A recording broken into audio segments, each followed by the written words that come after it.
Alors maintenant, vous avez dû recevoir deux emails d'OVH. Un premier email vous confirmant qu'ils ont bien traité votre commande. En grosso modo, vous êtes fait débiter votre compte. Et puis un second email où vous avez reçu donc une adresse internet pour vous connecter à l'administrateur d'OVH et puis le login et le mot de passe pour vous connecter à votre compte administrateur. Donc vous allez renseigner ces informations ici et cliquer sur connexion et moi je vous retrouve juste après. Vous arrivez une fois connecté sur votre administrateur et vous retrouvez la liste des noms de domaine que vous avez achetés. Alors j'ai fait cette formation vidéo avant de créer le site cafédublog.com.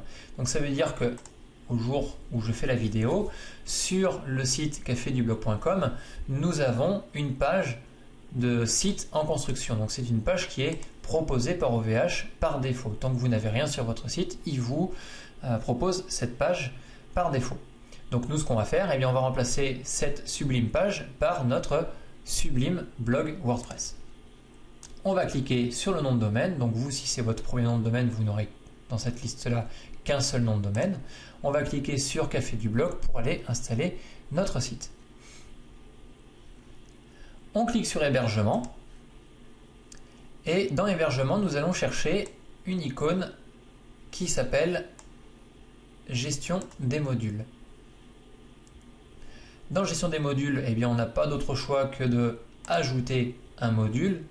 Et dans ajouter un module, on retrouve donc plein de petits modules différents, donc comme WordPress, vous avez OS Commerce, PrestaShop. Donc si vous voulez créer des boutiques en ligne, vous allez dans e-commerce, dans la section e-commerce, ou si vous voulez créer des forums, eh bien vous pouvez créer un forum avec donc dans cette section-là avec ces modules-là. Donc PHPBB par exemple, c'est un des plus connus. On va donc installer nous un blog tout simple avec WordPress 3. On arrive donc sur la dernière étape, c'est-à-dire que dans cette étape-là, on va choisir où est-ce qu'on veut installer WordPress.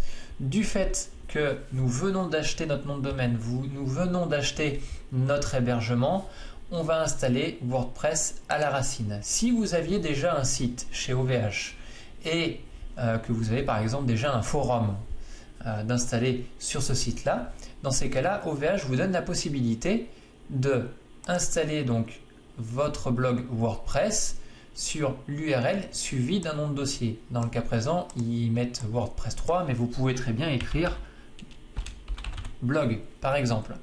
Nous, on veut que notre site soit installé à la racine de notre site, à la base. C'est la première chose que l'on souhaite voir en arrivant sur notre site. Donc, dans ces cas-là, on va choisir la première option. Et donc maintenant, nous allons cliquer sur Valider. Et c'est parti. Donc là, eh bien, l'administrateur de OVH nous informe que le module va être installé, qu'on va recevoir par email eh bien, le mot de passe, le login. Donc les modifications seront faites dans quelques instants. Donc encore une fois, vous avez dû recevoir deux emails de OVH. Un premier email vous informant que votre base de données a été créée. Donc cette partie-là, je dirais que pour l'exemple, on s'en fiche un peu, mais c'est toujours bon de le savoir. Et vous recevez par contre, quelques minutes plus tard ou parfois une heure plus tard, un deuxième email avec les codes d'accès à votre blog. Donc nous, on va faire le test. Je vais rafraîchir cette page-là et voir si notre blog est installé. Donc nous avons remplacé notre page de site en construction par cette superbe page de notre site. On va donc la customiser un petit peu parce que nous avons donc site title, nous avons des petites variables par défaut que l'on va remplacer pour que notre site corresponde au mieux à l'image qu'on souhaite donner à notre site internet, notre blog. Alors pour ça, on va se connecter eh bien, à l'administrateur, donc à savoir que vous tapez donc l'URL de votre site, de votre blog et vous ajoutez un / derrière avec wp admin à la fin, -admin à la fin. Vous arrivez donc sur votre administrateur et là vous allez pouvoir rentrer vos identifiants. Donc là on va rentrer l'identifiant admin et puis on va rentrer le mot de passe qui nous a été fourni dans l'email. On va faire aussi se souvenir de moi, donc ça vous permet de rester connecté tout le temps à votre site. Et on se connecte donc à l'administrateur. Et là vous arrivez eh bien, devant l'administrateur de WordPress et nous allons le découvrir un petit peu plus longuement dans les prochaines vidéos. Donc ce que l'on va faire en tout premier, eh bien c'est changer donc le titre de notre en-tête du site WordPress et puis le petit slogan qui se trouve juste en dessous. Pour cela, il faut aller dans Réglages, vous allez dans Général et dans Général, vous allez pouvoir remplacer eh bien, les paramètres globaux de votre site internet. Donc nous, eh bien, on s'appelle le café du blog et on va remplacer notre petit slogan un petit peu plus sexy par changer de vie en créant votre blog. Je vous conseille très fortement de changer cette adresse email puisque c'est l'adresse email qui va vous servir pour recevoir les notifications quand vous avez un commentaire sur votre site et vous enregistrez les modifications. On retourne sur la page d'accueil de notre site et on voit que rien n'a changé. Problème. Et bien en fait, c'est très simple puisque par défaut, OVH va vous installer 2 plugins supplémentaires à WordPress 3. Il va vous ajouter donc Super Plugin Cache et DB Cache Reloaded. Donc nous allons cliquer sur WP Super Cache qui est en fait un gestionnaire de cache qui va grosso modo prendre une photo de votre site et de l'afficher à l'utilisateur, à l'internaute qui va arriver de façon à ce que ça s'affiche plus rapidement. Mais là, vous allez faire supprimer le cache. Donc ça va supprimer toutes les photos de votre site. On retourne dans Général et puis on va en même temps retourner sur la page d'accueil de notre site et bien rafraîchir notre page web. Et là, on voit que notre titre a bien été changé et notre petit slogan a été remplacé. Donc voilà pour les paramètres généraux. On va s'arrêter ici à ce niveau-là. On va juste voir un deuxième point, puisque là, vous savez par exemple que je me connecte avec le nom admin. Et puis le mot de passe que je ne vous ai pas donné par sécurité, de toute façon, il aura forcément changé. Alors pour cette partie-là, justement, on va ajouter un nouvel utilisateur. Alors on va ajouter un nouvel utilisateur pour 2 raisons. La première raison, c'est qu'on va pouvoir changer donc le nom par défaut qui est admin. Pour se connecter à l'administrateur, on va pouvoir le changer. Et puis dans un deuxième temps, ça va permettre sur votre site d'afficher le réel nom de la personne qui écrit l'article, puisque par défaut, WordPress va dire que l'article a été écrit par admin. C'est toujours mieux de dire que l'article a été écrit par Nicolas, par John, par James ou n'importe qui, plutôt que d'avoir admin comme nom.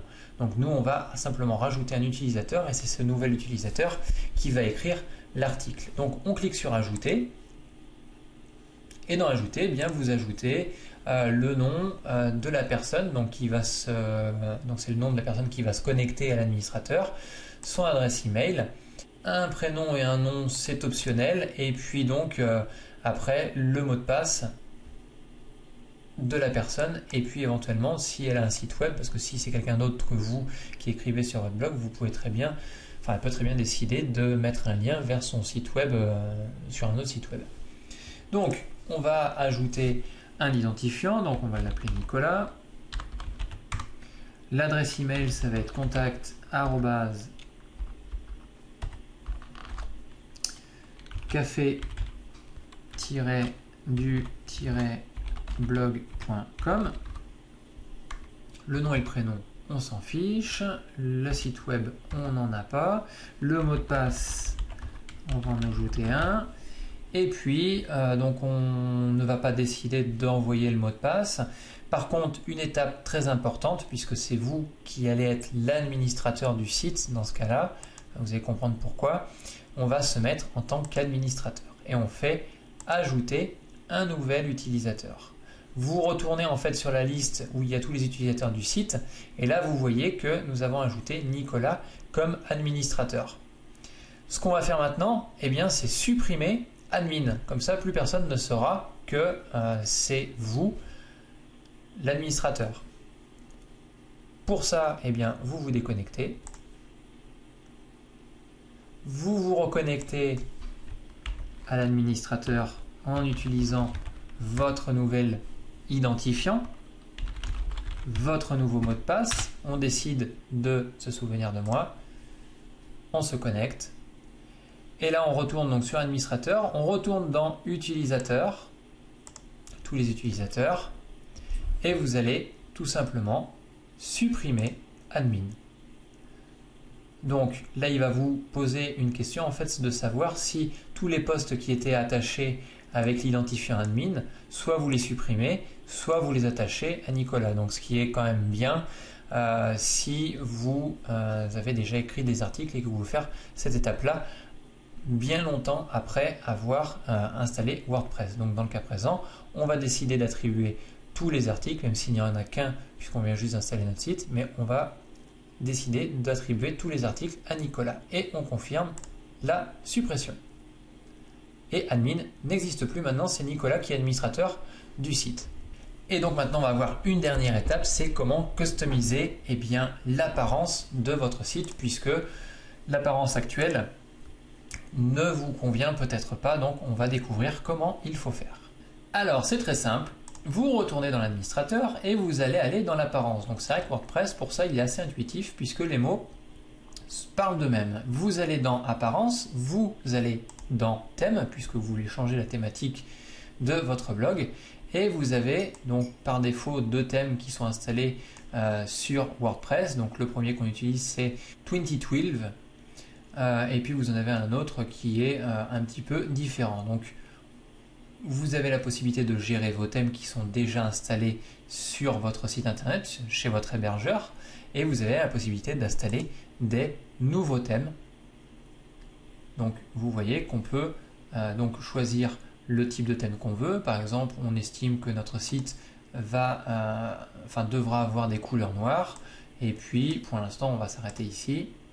Nous avons une sélection de thèmes avec comme dominance la couleur noir. Donc là, on pourrait très bien utiliser celui-ci. Donc là, on clique dessus, on a un aperçu de ce que ça pourrait donner sur notre site. On le trouve assez sympathique. Et bien, dans ces cas-là, on va décider de l'installer. On clique sur installer. On attend un petit peu. On fait prévisualiser pour voir si ça correspond bien avec nos propres contenus. Donc là, on n'a pas beaucoup de contenu, mais on a le Hello World. On voit que il n'y a pas eu de catégorie. Enfin, ça ressemble bien à ce que nous avions. Donc, on enregistre et on active la mise en place du thème directement en ligne. Et si on va sur notre site en ligne, qu'on rafraîchit, alors toujours pareil, le petit problème de cache que je vous ai dit précédemment, vous allez dans WSuper cache et vous cliquez sur supprimer le cache de façon à tout rafraîchir. Si vous retournez sur l'accueil, voilà, votre thème a été installé. Vous voyez, c'était extrêmement simple. On a fait ça en 3-4 clics. On retourne dans apparence. Moi, c'est vrai que pour l'instant, je préfère le thème par défaut. Donc, on va simplement retrouver notre thème d'avant. On clique sur activer. On retourne sur la page d'accueil. Toujours le même problème de cache. On retourne dans WP Super Cache. Et dans WP Super Cache, on fait supprimer le cache. On recommence à nouveau sur la page d'accueil. Et là, on retrouve notre thème précédent. Vous voyez que pour installer un thème, c'est très simple. Vous pouvez aussi supprimer le thème que vous venez de télécharger. Et bien, vous cliquez sur supprimer. Il vous pose la question si vous voulez réellement le supprimer, c'est ce qu'on désire. Et voilà, vous avez remis à propre votre site. Alors maintenant qu'on a modifié l'apparence de notre site, on va écrire notre premier article. Donc, vous allez dans article. Si on va sur tous les articles, on aura la liste de tous les articles. Donc actuellement, on a l'article Hello World. Et on va tout simplement ajouter un article. Vous pouvez cliquer aussi ici. Et vous arrivez sur l'administrateur qui vous permet de rédiger l'ensemble de vos contenus.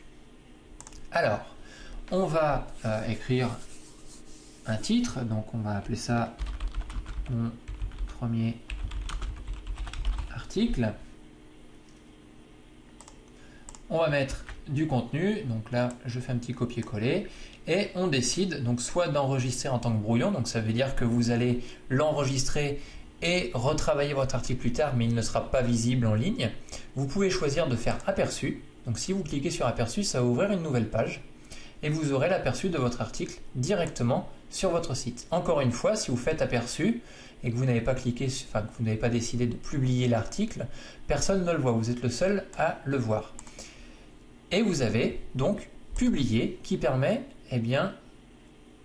à tout le monde de voir votre article. Donc si on retourne sur la page d'accueil, on rafraîchit notre page d'accueil et là vous voyez que mon premier article a été ajouté à l'article précédent, donc Hello World. Donc là nous avons 2 articles de publiés sur notre site. Donc vous voyez, c'est extrêmement simple d'ajouter un article dans WordPress. Ça y est, maintenant vous avez presque toutes les clés en main pour bloguer sur Internet. Vous voyez que c'est extrêmement simple d'installer un site WordPress. On a appris à acheter le nom de domaine, à installer le site WordPress, faire une configuration rapide et basique du site et écrire le premier article tout en changeant la thématique du site, la charte graphique du site. Donc maintenant, vous pouvez commencer à écrire vos premiers articles. Si vous avez des questions par contre sur une de ces étapes, n'hésitez pas à laisser un commentaire juste en dessous de cette vidéo, donc soit sur YouTube, soit sur le site du Café du Blog, ou bien nous rejoindre sur notre compte Twitter ou la page fan Facebook qui sont associés au site. Je vous donne rendez-vous sur le Café du Blog. À bientôt!